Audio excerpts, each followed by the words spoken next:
नमस्कार। आज BSc part first के पेपर थर्ड की यूनिट फर्स्ट का ये अगला लेक्चर, चूँकि हम सेल बायोलॉजी का पोर्शन जो है उस पर हम अध्ययन कर रहे हैं, चर्चा कर रहे हैं। उसमें अगला जो चैप्टर है वो है प्रोकैरियोटिक और यूकैरियोटिक कोशिकाओं में अंतर क्या है। ठीक है, उसमें समानताएं क्या है, असमानताएं क्या है, इन दोनों पर आज हम चर्चा करेंगे। और हम ये इसमें देखेंगे कि दोनों सेल्स में किस किस स्तर पर क्या क्या अंतर हैं और क्या क्या इनमें समानताएं हैं। तो इन दोनों पर चर्चा करने के लिए हम स्टार्ट करते हैं। पहले हम देखते हैं कि प्रोकैरियोटिक और यूकैरियोटिक जो सेल है, जैसा कि डायग्राम में देख रहे हैं कि इसमें कई ऐसी समानताएं भी हैं, कई ऐसी इसमें स्ट्रक्चर भी है जो दोनों में कॉमन है, कुछ प्रोसेसेज हैं जो दोनों में कॉमन है। तो देखा जाए तो अंतर जो है वो हमें बहुत ज़्यादा देखने को मिलते हैं, और ये अंतर जो है वो हम बाद में इसमें डिस्कस करेंगे। तो एक तो हम देखते हैं साइज के आधार पे हम वैसे ही डिसाइड कर लेते हैं कि प्रोकैरियोटिक जो ऑर्गेनिज्म होते हैं, जो सेल्स होती है वो बहुत सूक्ष्म होती है, और यूकैरियोटिक जो है वो बड़ी होती है, लार्ज होती है, एडवांस होती है। सबसे पहले हम इसमें यूकैरियोटिक व प्रोकैरियोटिक के मध्य जो है समानताएं क्या क्या है, सिमिलरिटी जो है वो हम इसमें उस पर चर्चा करेंगे। दोनों ही कोशिकाओं में कोशिकीय कला से ये परिबद्ध होती है। कोशिकीय झिल्ली दोनों में ही लिपोप्रोटीन की बनी होती है। आनुवंशिक पदार्थ के रूप में दोनों में डीएनए उपस्थित होता है। केंद्रकीय अम्ल या न्यूक्लिक एसिड जो है वो डीएनए या आरएनए, इनकी रासायनिक संरचना संगठन दोनों समान होते हैं, इसमें अंतर नहीं होता। जो रेप्लिकेशन की प्रोसेस है, ट्रांसक्रिप्शन की प्रोसेस है और ट्रांसलेशन की प्रोसेस है, ये प्रोसेस दोनों में ही सिमिलर होती है, प्रक्रिया समान है। और दोनों में ही जीन नियमन की प्रक्रिया जो है वो संपन्न होती है, यानी कि जीन के रेगुलेशन जो होता है जीन एक्सप्रेशन का, वो दोनों में ही संपन्न होता है। ऐसे ही हम आगे यदि देखें कि और क्या क्या समानताएं हैं, कि दोनों में ही मैसेंजर आरएनए जो है वो जेनेटिक इंफॉर्मेशन तथा उसके एक्सप्रेशन, या जब वो मैसेंजर आरएनए एक्सप्रेस होता है तो प्रोटीन बनाता है, तो उनके बीच में मध्यवर्ती का कार्य करता है। तो ये मैसेंजर आरएनए जो है वो जेनेटिक इंफॉर्मेशन और उसके एक्सप्रेशन के बीच में एक सेतु का या एक मध्यवर्ती का कार्य करता है, इंटरमीडिएट का काम करता है। तो ये चीज़ जो है यू और प्रो में दोनों में सिमिलर होती है। ऐसे यदि हम देखें कि जब कोई जीन एक्सप्रेस होता है तो एक्सप्रेस होकर के वो प्रोटीन बनाता है, तो अभिव्यक्ति जो होती है वो आनुवंशिक सूचनाओं की वो प्रोटीन के रूप में होती है। तो ये चीज़ें जो है वो दोनों में ही सेम होती है। दोनों में ही प्रोटीन कोडिंग जो अमीनो अम्ल होते हैं वो दोनों में ही 20 टाइप्स के होते हैं, ये सिमिलर है।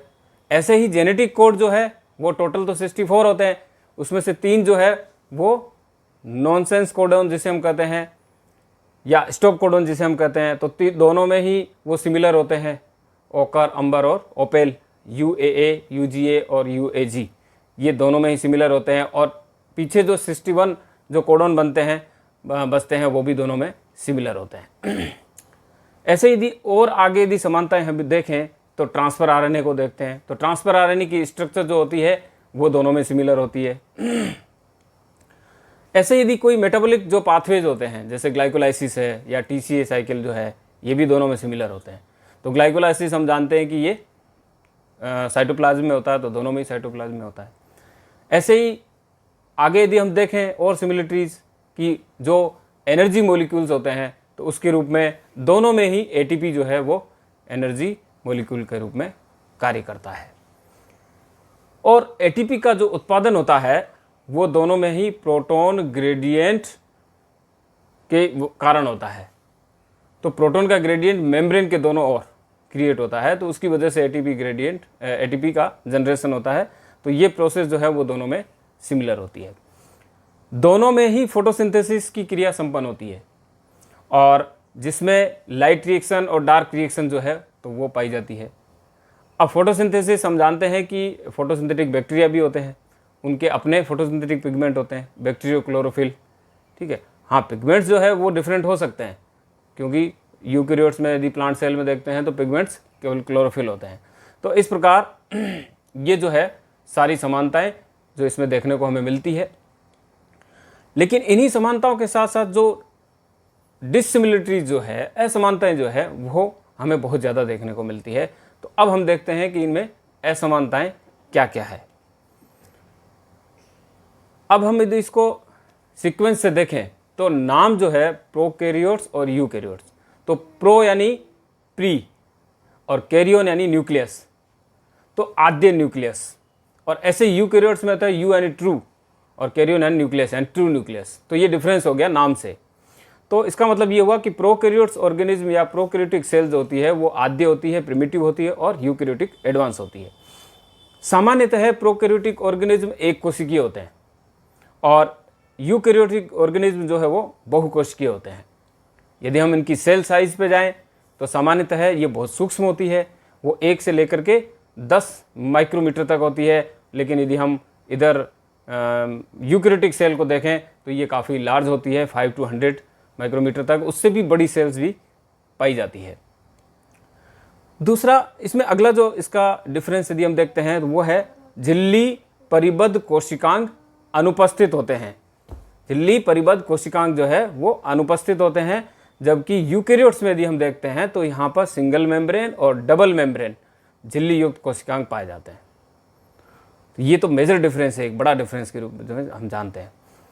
अगला कि आनुवंशिक पदार्थ के रूप में यदि प्रोकैरियोटिक सेल में देखते हैं तो एक सिंगल क्रोमोजोम होता है, लेकिन यूकैरियोट्स में यदि हम देखते हैं तो यहाँ मोर देन 1 क्रोमोजोम्स पाए जाते हैं।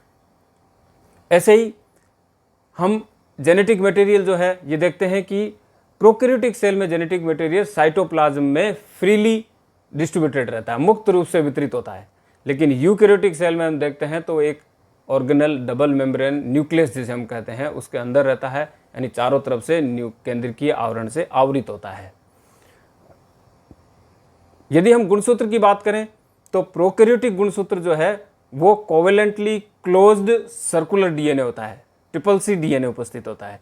लेकिन यदि हम यूकैरियोट्स में देखते हैं तो यहाँ पर जो लीनियर डीएनए से मिलकर बना हुआ क्रोमोजोम होता है, तो लीनियर डीएनए एक तरह से उपस्थित होता है यूकैरियोटिक सेल में।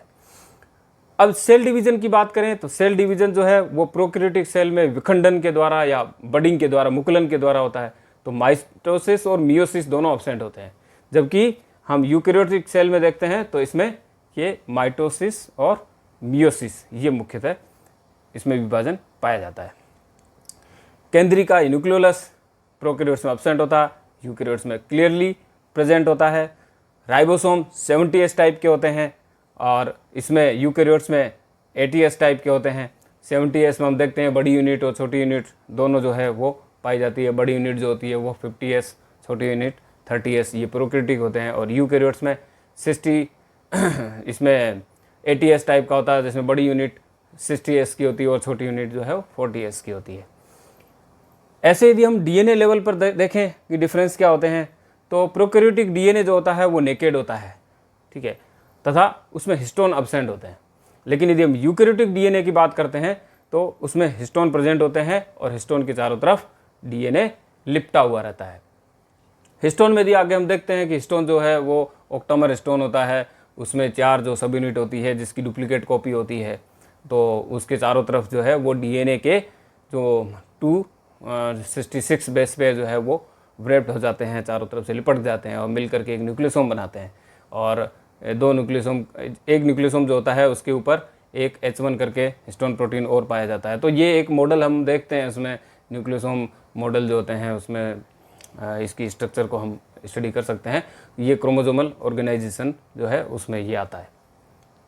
नेक्स्ट यदि हम डिफरेंस देखें वो है एंडोप्लाज्मिक रेटिकुलम, जो प्रोकैरियोटिक सेल में अनुपस्थित होता है और इसके ऊपर प्रोटीन का संश्लेषण करने में सहयोगी जो राइबोसोम्स होते हैं, चूँकि ER नहीं है प्रोकैरियोटिक सेल में तो ये फ्रीली साइटोप्लाज्म में उपस्थित होते हैं, जबकि यूकैरियोट्स में ये ER के ऊपर राइबोसोम उपस्थित होते हैं। अब यदि हम फ्लैजिला की बात करें तो वेरी सिंपल टाइप का होता है, माइक्रोट्यूब्यूल्स एब्सेंट होती है, लेकिन अभी यूकैरियोट्स में बात करें तो ये काफ़ी कॉम्प्लेक्स होती है, फ्लैजिला जटिल होते हैं, 9+2 और माइक्रोट्यूब्यूल्स भी प्रेजेंट होती है। ऐसे ही यदि हम फ्लैजिला में देखें तो ये फ्लैजिला जो होते हैं ये एक्स्ट्रा सेल्यूलर होते हैं, और जो सरफेस मेम्ब्रेन जो होता है उससे ये कवर्ड नहीं होते हैं। तो ये तो चीज़ है प्रोकैरियोटिक में, लेकिन यूकैरियोटिक यदि हम फ्लैजिला की बात करें तो ये इंट्रासेल्यूलर होते हैं, और जो सरफेस मेम्ब्रेन या सतही झिल्ली जो होती है उससे ये आवृत होते हैं। तो ये डिफरेंस जो है वो फ्लैजिलर लेवल पे देखा जा सकता है। आगे यदि हम सेल वॉल की बात करें तो ये एक बड़ा डिफरेंस है। हमने पहले भी लेक्चर में डिस्कस किया कि प्रोकैरियोटिक सेल वॉल जो होती है वो पेप्टाइडोग्लाइकन की बनी होती है, या उसको म्यूकोपेप्टाइड कहते हैं, या फिर म्यूकोपॉलीसेकेराइड से ये मिलकर बनी होती है। वहीं यदि हम यूकैरियोटिक सेल में प्लांट सेल की बात करें तो वहाँ सेल्यूलोज से बनी होती है, फंजाई की बात करें तो काइटिन की बनी होती है, और एनिमल सेल में हम जानते हैं कि वहाँ पे सेल वॉल नहीं पाई जाती। आगे यदि हम डिफरेंसेस और देखें डीएनए लेवल पे, हम देखते हैं कि प्रोकैरियोटिक सेल में एक एक्स्ट्रा क्रोमोसोमल डीएनए पाया जाता है जिसे हम प्लाज्मिड कहते हैं। तो प्लाज्मिड जो है वो एक अलग से सेमी ऑटोनोमस बॉडी होती है, और एक्स्ट्रा क्रोमोसोमल डीएनए होता है और छोटा होता है मेन क्रोमोसोम से, तो ये अलग से उपस्थित होता है। तो यूजुअली जो है प्रोकैरियोटिक सेल में ये प्लाज्मिड पाए जाते हैं, लेकिन प्लाज्मिड जो है वो यूकैरियोटिक सेल में नहीं पाए जाते। ऐसे ही हम साइटोस्केलेटन जो सिस्टम होता है वो प्रोकैरियोटिक सेल में एब्सेंट होता है और यूकैरियोटिक सेल में पाया जाता है। ये स्केलेटन जो है वो हम पूरा जो तंत्र, एक परिवहन तंत्र जो बनता है, जैसे न्यूक्लियस, उसके बाहर जो है वो ट्यूब्यूल्स होती है ईआर की, ईआर के बाहर गोल्जी बॉडीज होते हैं, देन लाइसोसोम्स वगैरह, तो मिलकर के पूरा साइटोस्केलेटन यूकैरियोटिक सेल में प्रेजेंट होता है। ऐसे यदि हम रिप्रोडक्शन लेवल पे देखें तो सेक्सुअल रिप्रोडक्शन प्रोकैरियोटिक सेल में एब्सेंट होता है टोटली, यूकैरियोटिक सेल में पाया जाता है। प्रोकैरियोटिक सेल में अब जेनेटिक जो रिकॉम्बिनेशन जो है वो तो होता ही है, इसलिए पैरासेक्सुअलिटी जो है वो इसमें पाई जाती है। अब नेक्स्ट डिफरेंस जो है वो आनुवंशिक पदार्थ जो है या जेनेटिक मटेरियल जो है वो जो ट्रांसफ़र होता है, तो प्रोकैरियोट्स में कॉन्जुगेशन के द्वारा या संयुग्मन जिसे बोलते हैं, ट्रांसफॉर्मेशन रूपांतरण, और ट्रांसडक्शन यानी कि इसमें पारकर्मण के द्वारा ये स्थानांतरित होता है। और वहीं ये सारी क्रियाएं जितनी भी प्रक्रियाएं होती है ये यूकैरियोटिक सेल में नहीं पाई जाती। ऐसे ही स्पेसिफिक स्ट्रक्चर होती है प्रोकैरियोटिक सेल में, जो हमने पिछले लेक्चर में भी देखा था, मीजोसोम्स पाई जाती है। मीजोसोम जो होती है वो इनर मेम्ब्रेन अंतर्वलित होकर के बनाती है, और ये ऐसी स्ट्रक्चर होती है जो परिवहन तंत्र का भी हिस्सा होती है। श्वसन के जितने भी एंजाइम्स होते हैं वो कार्यस्थल पूरा वहीं होता है। तो श्वसन जो है वो मीजोसोम में होता है, लेकिन वहाँ यदि यूकैरियोटिक सेल में देखें तो श्वसन संबंधी जितनी भी क्रियाएँ होती है वो माइटोकॉन्ड्रिया से संबंधित होती है, वहाँ पाई जाती है। ऐसे ही फोटोसिंथेटिक जो पिगमेंट्स होते हैं वो जैसे बैक्टीरिया के अंदर, प्रोकैरियोट्स के अंदर बैक्टीरियो क्लोरोफिल वगैरह, तो ये सारे कोशिका द्रव्य के अंदर उपस्थित होते हैं। वहीं यूकैरियोटिक सेल में यदि हम देखते हैं तो प्लांट सेल में, एल्गी में, इनमें पाई जाते हैं, तो ये क्लोरोप्लास्ट के अंदर उपस्थित होते हैं। ऐसे ही नेक्स्ट यदि आगे हम डिफरेंसेस बहुत सारे हैं और भी यदि देखते हैं इसमें कि नाइट्रोजन स्थिरीकरण की जो क्षमता होती है वो प्रोकैरियोटिक सेल में होती है। अब इसमें बैक्टीरिया के अंदर भी होती है, कई सारे बैक्टीरिया होते हैं जो फ्री लिविंग होते हैं, और कई ऐसे जो सिम्बायोटिक होते हैं। ऐसे ही जैसे राइजोबियम का हम एग्जांपल पढ़ते हैं, और साथ ही कुछ ब्लू ग्रीन एल्गी भी होती है जो कि प्रोकैरियोटिक सेल है, और लेकिन वो नाइट्रोजन फिक्सेशन करती है। तो ये सारे एग्जाम्पल जो है वो प्रोकैरियोटिक एग्जाम्पल्स है, और नाइट्रोजन के फिक्सेशन की कैपेसिटी इनमें पाई जाती है। लेकिन यूकैरियोटिक सेल में ऐसी कोई नाइट्रोजन फिक्सेशन की कोई कैपेसिटी नहीं होती।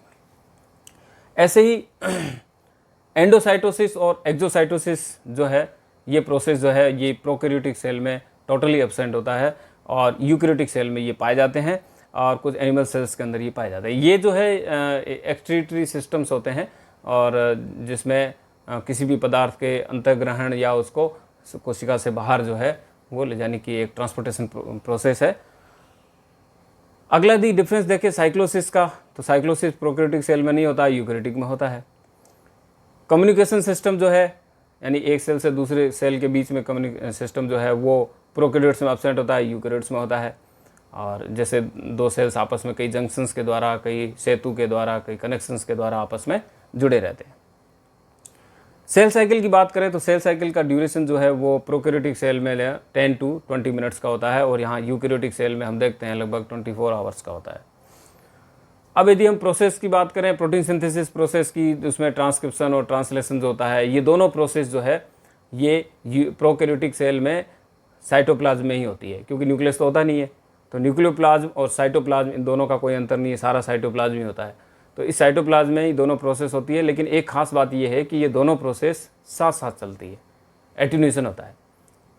लेकिन यूकैरियोटिक सेल में ऐसा नहीं होता, क्योंकि यूकैरियोटिक सेल में कंपार्टमेंटलाइजेशन होता है, यानी कि न्यूक्लियस का कंपार्टमेंट अलग होता है, साइटोप्लाज्म बाहर होता है।